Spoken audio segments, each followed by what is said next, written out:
Ito ang inyong lingkod na nagbabalik upang magbigay ng mga balitang walang bias at pawang katotohanan lamang.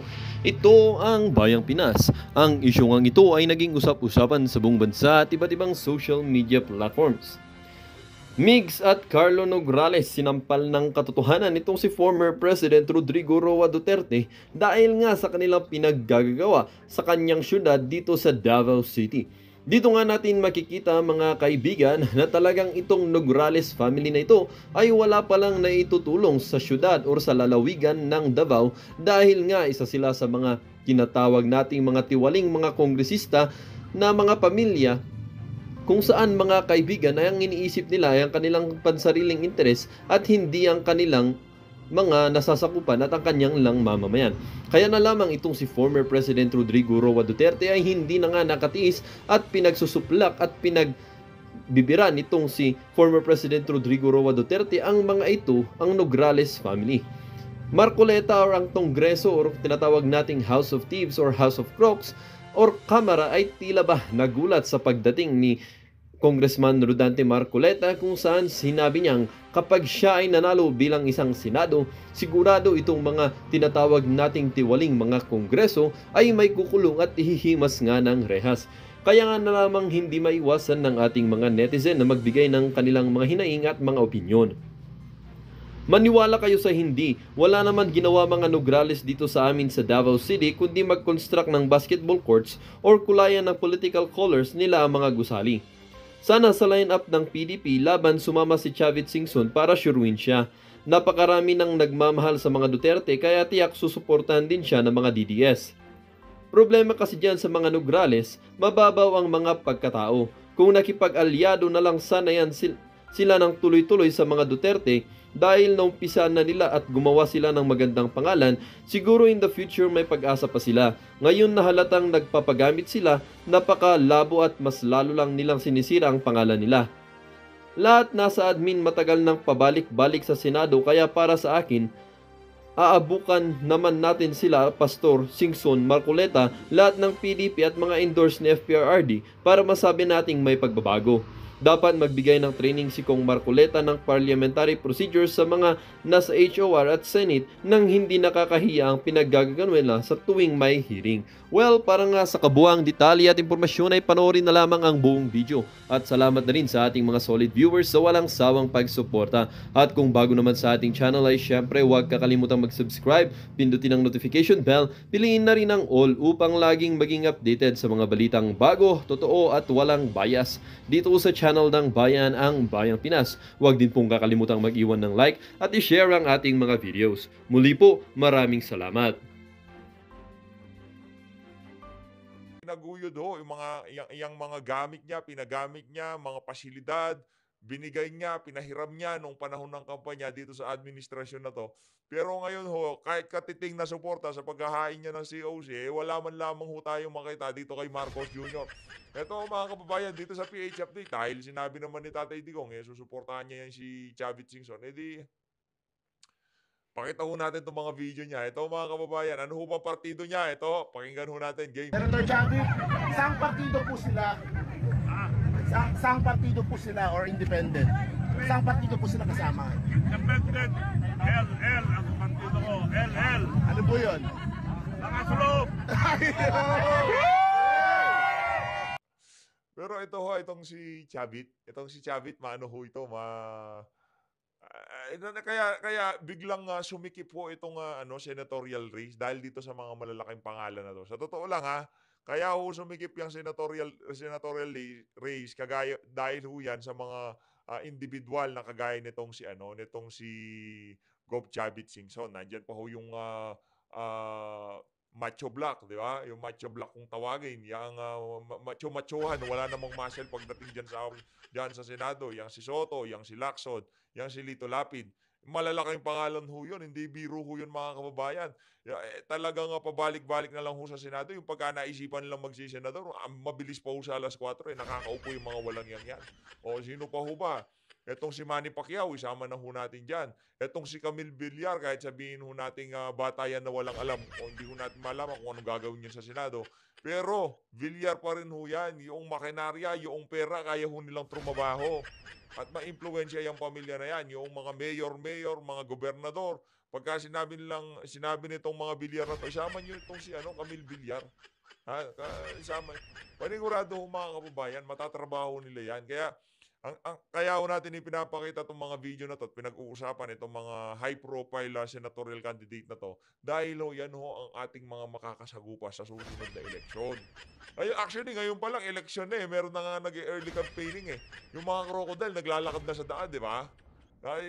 Di ba? Nakita niyo naman yung iba dyan, yung mga mayor, yung tinatakbo nila, nakikipagkamay-kamay na sa karsada.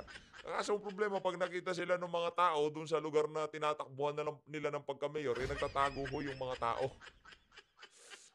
Sila ho yung mga makakalaban natin. Sila ho yung, etong mga tao na to, may pera, may impluensya. Lahat to, meron sila.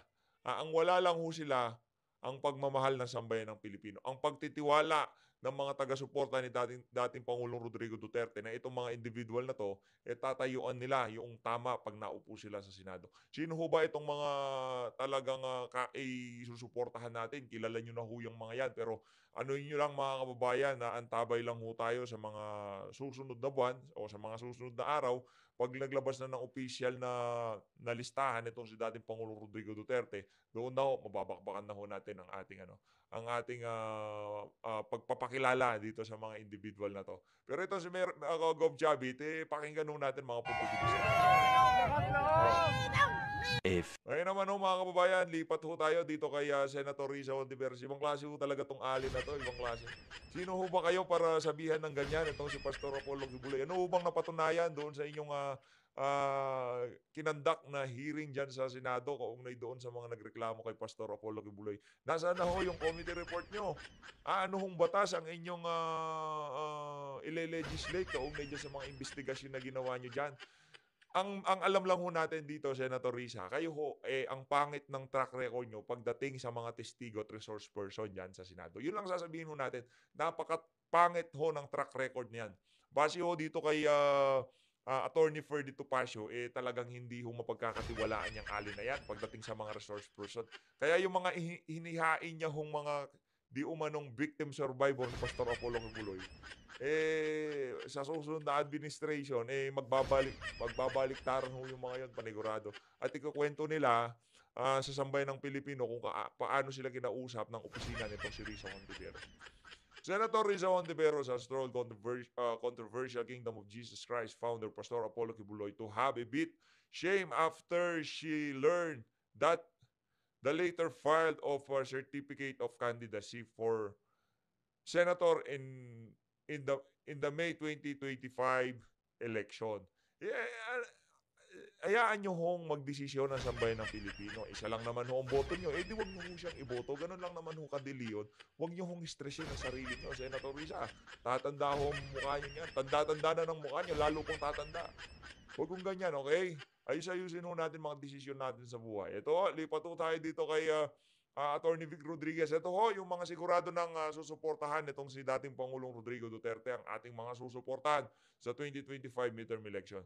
Ito, si Congressman Rodante Marcoleta, isa ho, itong si Congressman Rodante Marcoleta, ang talagang isa sa mga kamay na itinaas nitong si dating Pangulong Rodrigo Duterte. Ayos, saludo ho tayo dito. Napakahusay nitong mama na to. Sino pa ho ba? Itong si Attorney Jimmy Bondok. Ayos din ho yan kasi abogado na yan eh. Saka lagi kong sinasabi dito yung pagbabalansin natin. No? Balansihin ho natin. Hindi ho pwedeng puro galing, puro degree o may doctorate o kung ano man natapos niyan sa kanyang pag-aaral. No? Kasi kadalasan ho, yung mga matatalino, sila yung pinakamagaling mangurakot. Diba? Kung tawagin nila, yung iba dyan, galing pang magagandang universidad. Di na una tayo magbabanggit. Si Kimbo, saan ba galing yan? Hindi ko sinasabing corrupt si Kimbo pero sinasabi ko lang dito, yung transformation ng buhay niya from rag to riches, talagang mind-blowing, ika nga. Di ba? Ibang klase ho itong si ano, isang galing ano yan, isang galing universidad yan. Kadalasan ho, kung sino pa yung mga matatalino, kung sino pa yung magagaling, kung sino pa yung mga mahuhusay sa batas, sila ho ang marunong magaling ikutan ng batas.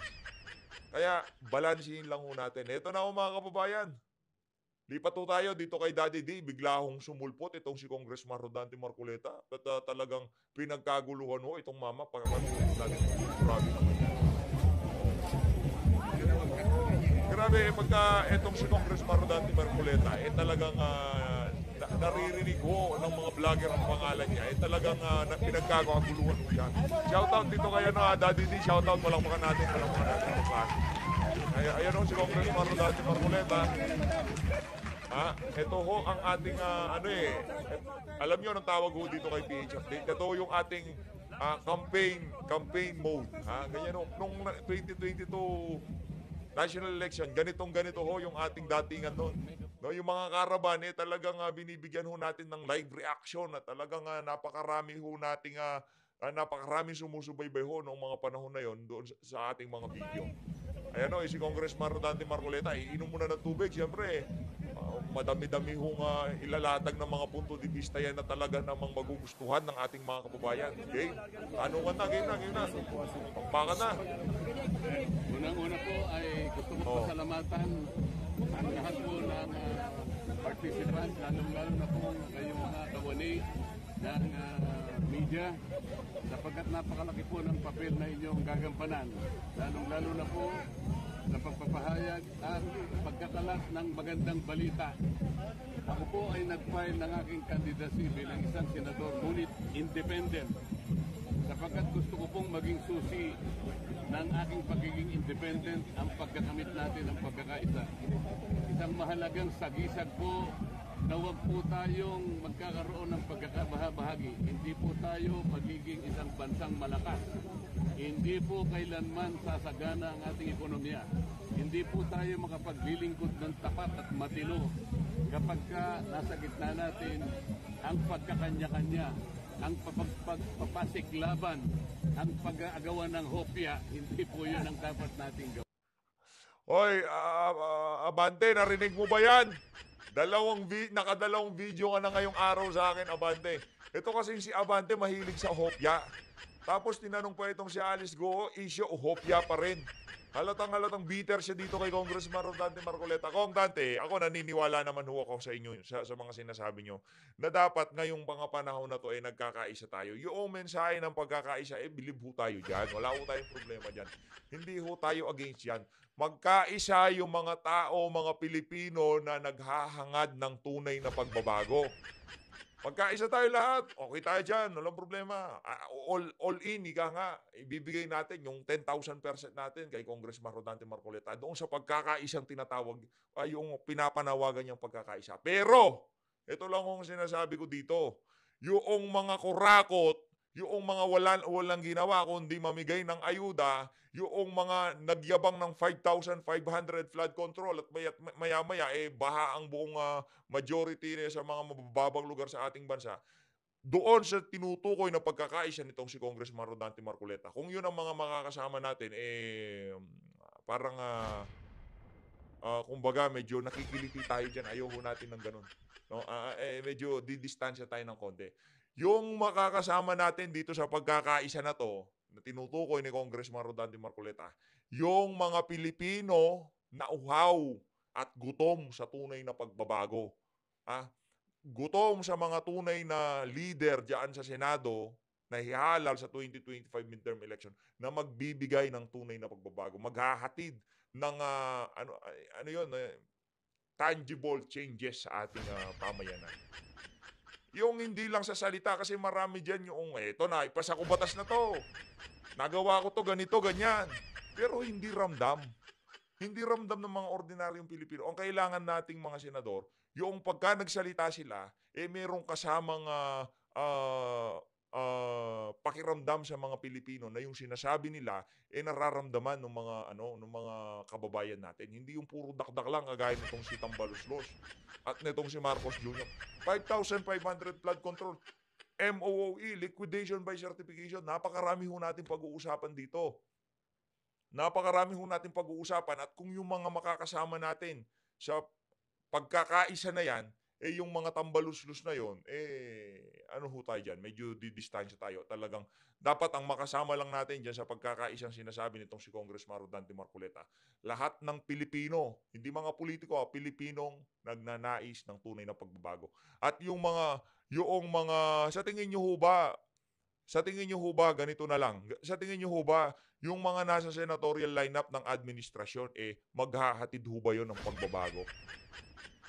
Nangungulo po na yung iba dyan Diba? Lumang-luma na ho. Kumbaga sa Hopia, kung Dante, luma na yung mga nasa senatorial slate nitong si Marcos Jr.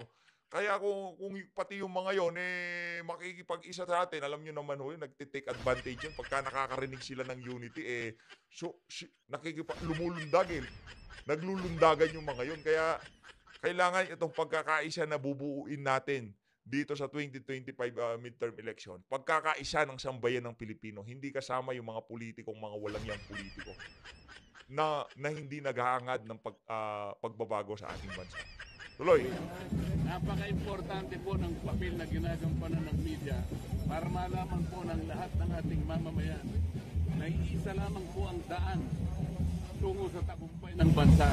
Yun po yung pagkakaisa. Wala pong uwang ang pag-aawayan dito, kagaya po ng nangyari sa amin sa House of Representatives. Napansin po ninyo ang inilalaban lang. Nakikita nyo ho yung nangyayari dito. Nakikita nyo ho yung nangyayari.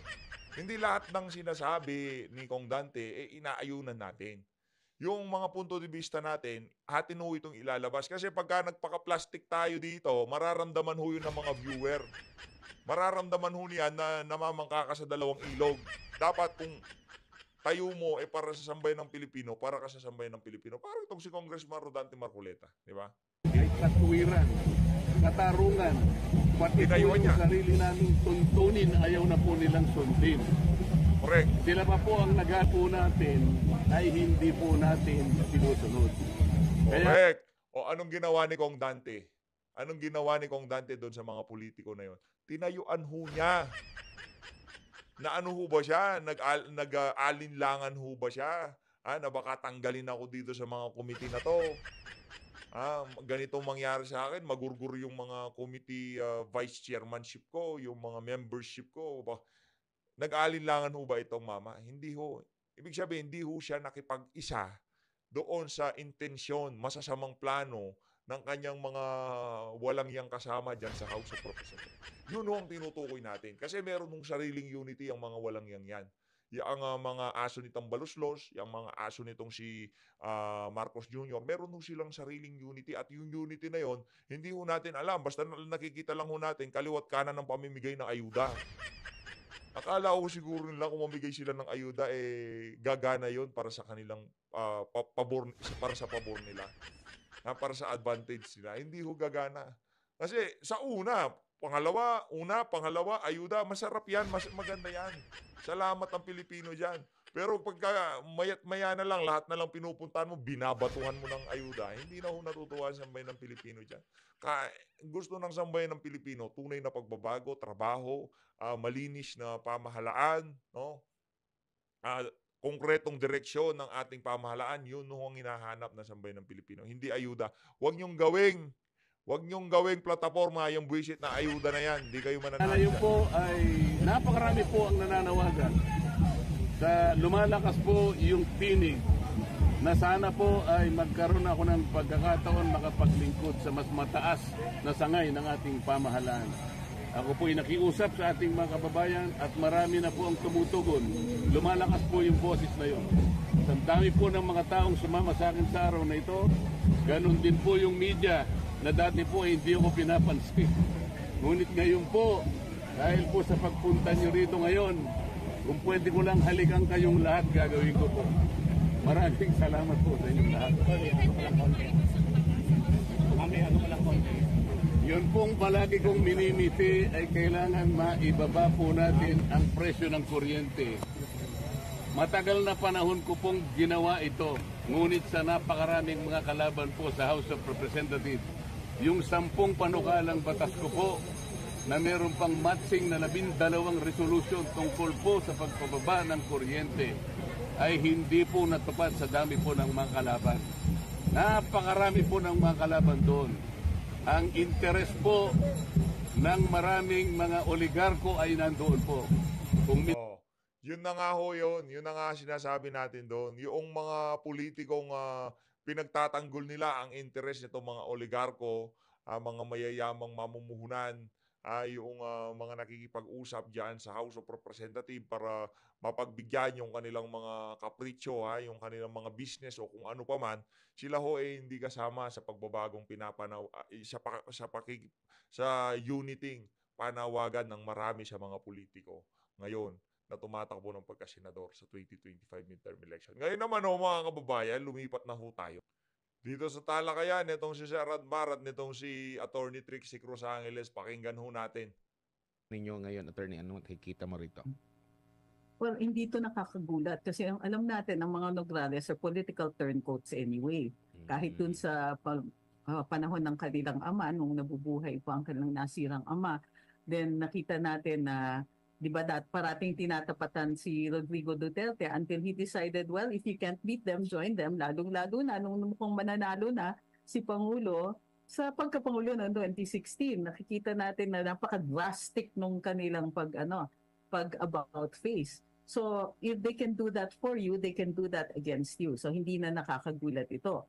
Plus, maaga rin naman po, nagpakita ng political color si Congresswoman Migs. Doon sa pa lang, very, very active siya sa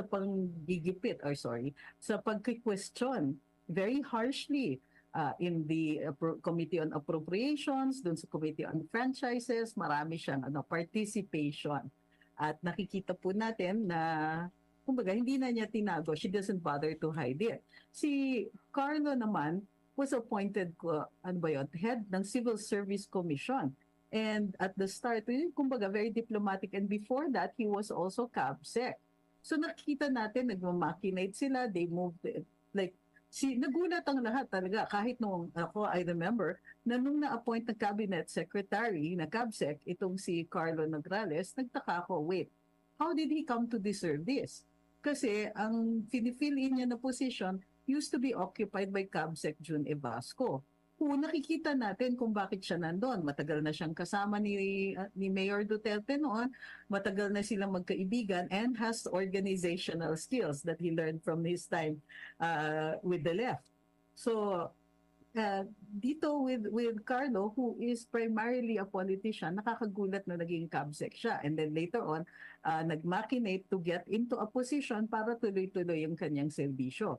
Once he was in position, nakipag-usap sa BBM administration and somehow managed to survive. And we know that in the BBM administration, to survive, you need the skills of a seasoned turncoat. Kumbaga, yung kumbaga parang you have to be slippery. Kailangan madulas parate. Hindi lang sa dahil nagpapadulas ka, but you must be able to ingratiate yourself with the authorities. Now, titingnan din po natin, parang may deliberate contrast na pinapakita dito si Carlo kay former President Duterte. Ang plano niya is to provide himself with the yung parang kunwari siya yung solid, siya yung hindi nagmumura, siya yung, well, I don't know what else he's going to show because kung sa accomplishments, siya yung sumasayaw. Siya yung sumasayaw. Correct, siya yung sumasayaw. Tama. Mahiling nga sumayaw yung bata na yan. Hindi natin alam kung sasayaw siya, pero I'm sure matatalo siya ni dating mayor. Kasi nakita ko na si Rodrigo Duterte sumayaw. Di ba naalala mo nung panahon ng pandemya, alaman siya ng TikTok niya sa pamamaraan niya ng messaging kasi CABSEC siya noon, tsaka siya yung tagapagsalita ng di ba, ng COVID task force, di ba?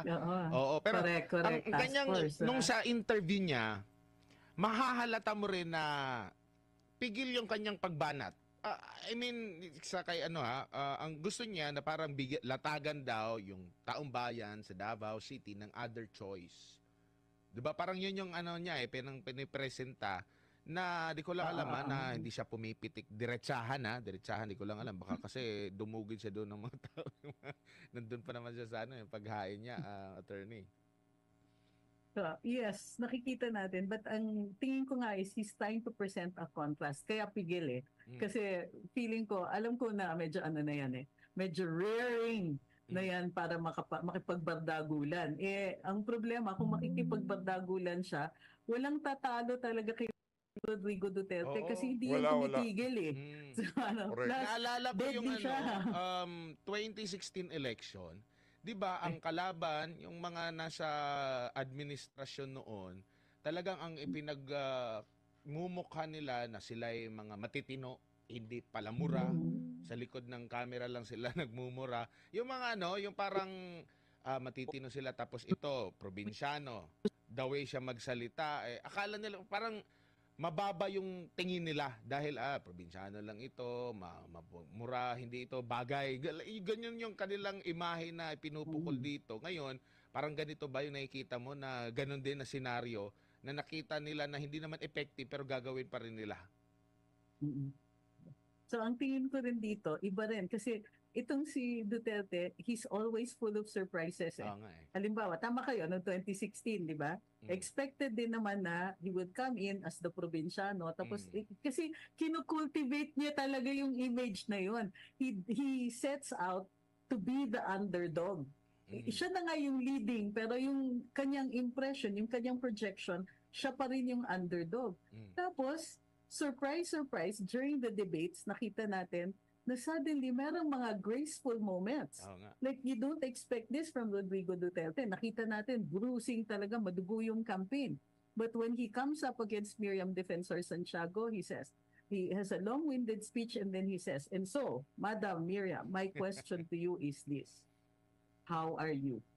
For me, di ba, that was a high point. It was very graceful. It gave a nod dun sa capabilities ni Miriam Santiago. And at the same time, ayaw niyang makipagbardagulan because he knew she was sick. So he wasn't intending it to be a bruising campaign. He was even willing to give her all the points for this particular debate. But he was more concerned about her well-being. Yung bigla kang gaganunin, when nag-expect mo ka na na bardagulan talaga to na bakbakan, and then in the middle of that, he will drop Tsaka a meron din grace siyang note. pagpuri na mas bagay ka maging presidente. Binanggit niya rin yun. Ganyan. Correct, Oo. correct, Diba? correct. So, May mga ganyan, Oo. di ba? So, yung self-effacing, yung humility niya, gana. And then, sometimes naman, you come into the, dun sa, let's say, magpo-press conference siya, and he starts off very well. And then suddenly, in the middle of that, he'll interrupt his own speech. Tapos, kung he will let loose a stream of unprintable remarks against somebody. Morales. At hindi rin siya Yes, binangga ng mga Duterte. I mean, mismong mga Duterte ang bumangga sa kanya. Hindi. Merong kandidato ang mga Duterte pero hindi yung apelidong Duterte. So first time talaga na magkaroon siya ng mababangga na mga Duterte tsaka Nograles. Pero ang tanong ko, meron bang possible na mawala sa mundo ng politika after na itong 2025? Kumbaga, matatalo na mabubura sila dahil makukuha nila yung Meron ka bang nakikitang ganyan? I think you have somebody in mind. Sino yung iniisip mo, I mean, Admar? yung parang yung mga yung halimbawa pagpalagay natin kasi yung mga Duterte talaga parang na yan kilalang kilala ng buong Davao national Yes, pa nga kinalaban yes, lahat ng posisyon pa kinalaban sa hindi pala lahat yung mayor tsaka yung first time talaga yung sa kanilang distrito. Possible ba mayroon ka bang nakikita na maaring mabura sila itong mga Nograles after nitong 2025? Ayoko kasi magsalita ng tapos kasi merong factor yung national support, yung support ng administrasyon for the Nograleses. So, ang kailangan bantayan natin is the possibility that the people of Davao might not really be heard. Kumbaga, ngayon pa lang alam natin, bago yung sistema, hindi pa natin nababatikos ang biro. Hindi pa masyadong lantaran tungkol how this is going to work and how the vote is going to be protected. So that's always at the back of my mind and I know at the back of the mind of many of our voters. Pero you're right, ang tingin ko dyan is that if it comes na the Duterte juggernaut just eats up alive the remaining Nograleses, and yun nga, my take on this one is that without their father They need a big win. They need this. Kailangan talaga ang tapatan nila isang malaking opponent to make a name for themselves. Otherwise, yun nga, they're in danger of becoming obsolete. Pagka na-reestablish, pagka the Dutertes expectedly win, then saan sila pupulutin? I think that's that more like instead of mabura, pero actually mahirapan tayong mahanap kung saan sila pupulutin. Mm-mm. I don't doubt that Carlo Nograles or even Migs will try to, palampasin nila yung 1-year period at maniningil na, we've been very good soldiers of this administration. Baka naman meron kaming pwesto pwede dyan. And naman this administration, unpredictable sila sa kanilang mga appointments. So I think that they will try to survive, but it will be very, very difficult in this election. Tama kayo eh. This is, alam mo yun, do or die. If they have to win, wala silang choice. They have to win. They have to win at least isang kandidato nila. Ang pinakamalaking taya dyan is, of course, si Carlo, because it's the old man he's up against. Pero ako, ang tingin ko sa mga ginawa ng administration dito kay Congressman Pulong, he has a clear underdog image. And you know how Filipinos love underdogs. So, kawawa talaga ang Pero kalaban nila. nakikita mo ba na kasi parang naging tahimik yung buhay ni Carlo Nograles noong nalipat siya sa CSC. 'Di ba? Hindi mas maingay pa nga yung kanyang kapatid, no? Mas maraming media mileage kung Sobrang pag-uusapan yung kasi sa kanya more on hindi nga masyado pag yung CSC kasi pag nagbabasa ka ng mga press releases nila, maliban na lang sa paggawa ng nagsisita talaga sila sa mga empleyado ng gobyerno na walang ginagawa, mas may dating yon. Pero ngayon kasi parang medyo and ang tagal na niya nawala sa kanyang distrito. I mean, di ko lang alam kung nakakasalamuha ba niya yung kanyang mga constituents dyan sa area na yan. Kasi since 2016 ba, wala na siya sa distrito, di ba? Parang Yes. oo. Congress na siya. Tapos ang tatakbuhan niya ngayon, mayor, na itong si FPRRD, kahit hindi na siya presidente, pero every time na magsasalita pa rin siya, kahit na hindi siya naging presidente, pag Duterte talaga, ginagrab agad, no? Pinagpepiestahan agad yan. So, disadvantage din ito sa side ng mga Nograles. I agree. In the case nga of Carlo, matagal nga siyang, yung presence niya wala doon. However, it's also possible kasi that medyo tago kasi yung chair ng civil service. The Civil Service Commission basically runs itself. Hindi masyadong nararamdaman yung need for leadership. Kasi nga, that's exactly how we want the civil service, the whole government to work. That the leaders are there for guidance, for policy making, and so on. And I think nung pumasok si Carlo, medyo gano'n na yon, medyo tahimik na nga ang civil service. So, I think that he should have, or if he knew early on na talagang dapat mag-ambisyon for a higher slot or for control of Davao. Kasi alam natin, yun po ang gusto ng national government, ng mga ng nasa administrasyon. Alam natin that a lot of effort is being taken para ma-marginalize yung Duterte influence in Davao, and takot sila of a Duterte stronghold remaining in Davao City. Magkakaroon kasi ng base of operations, and with President Duterte at the helm of Davao City, ang laki ng marami siyang magagawa. He maintains may mga tao siya, meron siyang city. He has meron siyang lugar, kumbaga, and territory is very important to in any kind of conflict. Having a place where you have control, you have jurisdiction, you have a territory to claim, then that you have and you have already claimed, then this gives you a foot up. So kung titignan natin yung national situation, inaataka ang mga Dutertes. Maintaining control of Davao City gives them some place where they are, unchallenged. So mataas ang stakes for them. for the Nograleses, kung late nila nalaman na yan pala ang gusto ng administrasyon para sa kanila, actually this early we can write them off. Kasi hindi sila naghanda. The groundwork is necessary in a local election. Kailangan nandun ka. Dapat okay. early on nakikipagkamayan ka.